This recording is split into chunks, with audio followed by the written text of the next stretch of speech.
नमस्कार, बिहार उदय न्यूज़ के digital platform पर आपका स्वागत है। दोस्तों, चुनावी साल है, चुनावी समर है। बिहार विधानसभा के चुनाव में ज़्यादा वक्त नहीं है। अब सभी पार्टियां गठबंधन अपनी अपनी गोटी सेट कर रहे हैं, अपने अपने उम्मीदवारों को लगभग तय उम्मीदवारों को क्षेत्र में भेज रहे हैं। तमाम पार्टियां बैठक कर रही है और बैठक करने के साथ साथ लोगों के बीच डायरेक्ट जा रही है। चुनावी समर है और इसी चुनावी समर में आज हम चर्चा करने वाले हैं महागठबंधन की। और महागठबंधन की आने वाले विधानसभा चुनाव में क्या सीट शेयरिंग का फॉर्मूला हो सकता है। जो सियासी हलकों से जानकारी निकल कर आ रही है उसके अनुसार महागठबंधन में कांग्रेस को कितने सीटें मिल सकती है, वीआईपी पार्टी को कितने सीटें मिल सकती है, लेफ्ट की पार्टी को कितने सीटें मिल सकती है और आरजेडी कितने सीटों पर चुनाव लड़ सकती है। इस पर हम चर्चा करेंगे और आपको बताएंगे कि आने वाले समय में क्या सीट शेयरिंग का फॉर्मूला हो सकता है। दोस्तों, इससे पहले हम आगे बढ़े, आपसे करबद्ध आग्रह है कि अगर आप चैनल पर नए हैं तो चैनल को सब्सक्राइब कर लीजिए, बेल आइकन दबा दीजिए, जिससे आपको आगे की जानकारी मिलता रहे। दोस्तों, इससे चर्चा करें हम आगे 2025 का सीट शेयरिंग का फॉर्मूला के बारे में बात करें, उससे पहले थोड़ा सा हम पीछे चलते हैं 2020 के बिहार विधानसभा चुनाव में।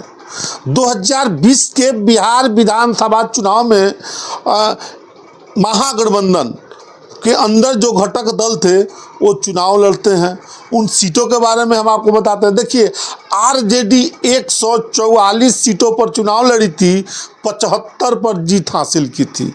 कांग्रेस महागठबंधन में 70 सीटों पर चुनाव लड़ी थी, 19 सीटों पर चुनाव जीती थी। सबसे खराब प्रदर्शन कांग्रेस का रहा था।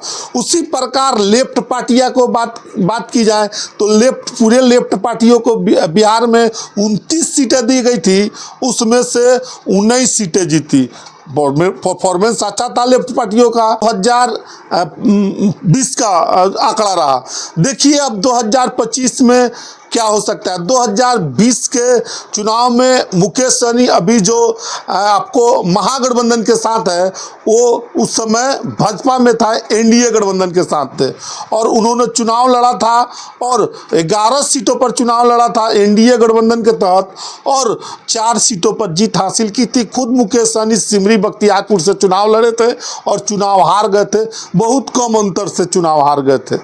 अब आने वाला चुनावी साल है, अभी साल है 2025 में बिहार विधानसभा का चुनाव होने वाला है और जो फॉर्मूला निकल कर आ रही है, देखिए आपको एकदम सही जो सियासी हलकों से, राजनीतिक पंडितों से, बड़े बड़े पत्रकारों से, बड़े बड़े राजनीतिकों से, बड़े बड़े नेताओं से जो बात होती है ऑफ कैमरा, हमको जो जानकारी निकल कर आ रही है, सियासी हलकों से विस्फोटक खबर निकल कर आ रही है, उसके अनुसार आरजेडी 150 सीटों पर चुनाव लड़ेगी, उससे कम पर चुनाव नहीं लड़ेगी। आरजेडी एजेंडा सेट कर दिया है आरजेडी ने अपने पार्टी के लिए और 150 से कम सीटों पर चुनाव आरजेडी महागठबंधन में नहीं लड़ने जा रही है। दूसरी तरफ कांग्रेस 70 सीटों पर चुनाव लड़ी। इतना मान के चलिए कांग्रेस की सीटें घटने वाली है इस बार और जो खबरें निकल कर आ रही है 40 से 50 सीटें, 40 से 50 के बीच में सियासी हलकों से जानकारी निकल, उसके अनुसार कांग्रेस को आरजेडी दे सकती है, क्योंकि स्वाभाविक तौर पर बिहार में महागठबंधन में बड़ी पार्टी यहाँ पर आरजेडी है। और दूसरी तरफ लेफ्ट पार्टियों की बात करें तो लेफ्ट पार्टियाँ, आपको मालूम होगा कि लेफ्ट पार्टियाँ 29 सीटों पर चुनाव लड़ी, 19 सीटों पर चुनाव जीत गई। अब ऐसी चर्चा है कि लेफ्ट पार्टियों को भी 23 से 25 सीटें अब की बार फिर से मिलने जा रहा है। अब बचे मुकेश सहनी। देखिए, मुकेश सहनी के बारे में चर्चा है। मुकेश सहनी तो कह रहे हैं कि हमारी 60 सीटों पर तैयारी है, उनकी नेता कह रहे हैं कि 60 सीटों पर दावेदारी है, 40 विधायक बनाएंगे। लेकिन जो अंदरूनी खबर निकल कर आ रही है उसके अनुसार मुकेश सहनी को महागठबंधन में 20 से 25 सीटें मिलने जा रही है। 20 से 25 सीटें मिलने जा रही है।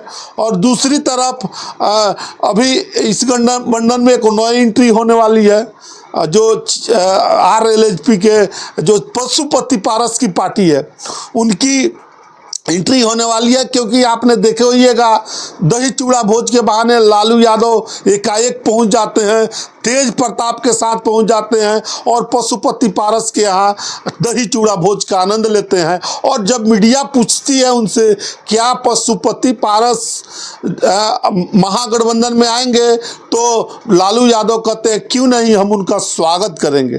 तो जो चर्चा है उसके अनुसार अभी महागठबंधन में और पशुपति पारस की एंट्री होने वाली है। हालांकि अभी विधिवत रूप से शामिल नहीं हुई है, लेकिन आने वाले समय में महागठबंधन में शामिल होगी पशुपति पारस की पार्टी। अब बड़ा सवाल है कितने सीटें उनको दिया जाएगा, है कि उनको 5 से 6 सीटें, फिर से सुन लीजिए, 5 से 6 सीटें पशुपति पारस को महागठबंधन में दिया जाएगा। तो बड़ी खबर, बड़ी चर्चा निकल कर आ रही है। दावा ठोकने के लिए कोई पार्टी नहीं चाहती है कि कम हमको सीट मिले। तो बड़ी खबर निकल कर आ रही है कि महागठबंधन में भी कम माथापेची सीटों के बंटवारा को लेकर नहीं है। कांग्रेस ने भी आंख दिखाना शुरू कर दिया है महागठबंधन में। आपने देखा ही होगा कांग्रेस के नए प्रभारी अल्लव बरुआ है, उस समय से कांग्रेस का बिहार में कुछ क्लेवर बदला हुआ लग रहा है। अब उसके बाद अखिलेश सिंह पूर्वी चंपारण की दौरा कर रहे हैं और साथ साथ पश्चिमी चंपारण की दौरा कर रहे हैं और साथ साथ जो कांग्रेस के सुप्रीमो हैं ये कि मल्लिकार्जुन खड़गे के अध्यक्ष हैं वो भी आने वाले हैं पूर्वी चंपारण में। और कांग्रेस के नेताओं ने अभी कन्हैया कुमार की भी एंट्री बिहार में हो चुकी है। क्या कन्हैया कुमार जो नारा लग रहा है कि उप मुख्यमंत्री, मुख्यमंत्री का, कांग्रेस का मुख्यमंत्री उप मुख्यमंत्री का नारा लग रहा है, क्या महागठबंधन में खटपट हो सकता है? तो हमको तो नहीं लगता है हो सकता है, लेकिन ये प्रेशर पॉलिटिक्स का गेम हो सकता है। अब कन्हैया कुमार पश्चिमी चंपारण भितियारवा आश्रम से गांधी जी के आश्रम से फिर से यात्रा, रोजगार यात्रा शुरू करने वाले हैं। बड़ी बड़ी बातें कांग्रेस की तरफ से हो रही है। तो अभी जो खबर निकल कर आ रही है उसके अनुसार सियासी हलकों से जो जानकारी निकल कर आ रही है, महागठबंधन में RJD 150 सीटों पर लड़ेगी, फिर कांग्रेस 40 से 50 सीटों पर लड़ेगी, फिर साथ ही साथ लेफ्ट की पार्टियां हैं उनको भी 23 से 25 सीटें, 20 से 25 सीटें का अनुमान दिया जा रहा है। मुकेश सहनी के बारे में 20-25 सीटें बोला जा रहा है कि उनको भी मिलेगा। और नए गठबंधन के साथ ही पशुपति पारस की पार्टी, अब LJP बिहार के पशुपति पारस है, अब उनको भी 5 से 6 या 7 सीटें गठबंधन में देने की बात आ रही है। जो खबर सियासी हलकों से विस्फोटक अंदरूनी खबर सूत्रों के हवाले से आ रही थी तो हमने बताया। बाकी आप क्या सोचते हैं? कमेंट सेक्शन खुला है, कमेंट करके ज़रूर बताइएगा। आप सभी का बहुत बहुत धन्यवाद।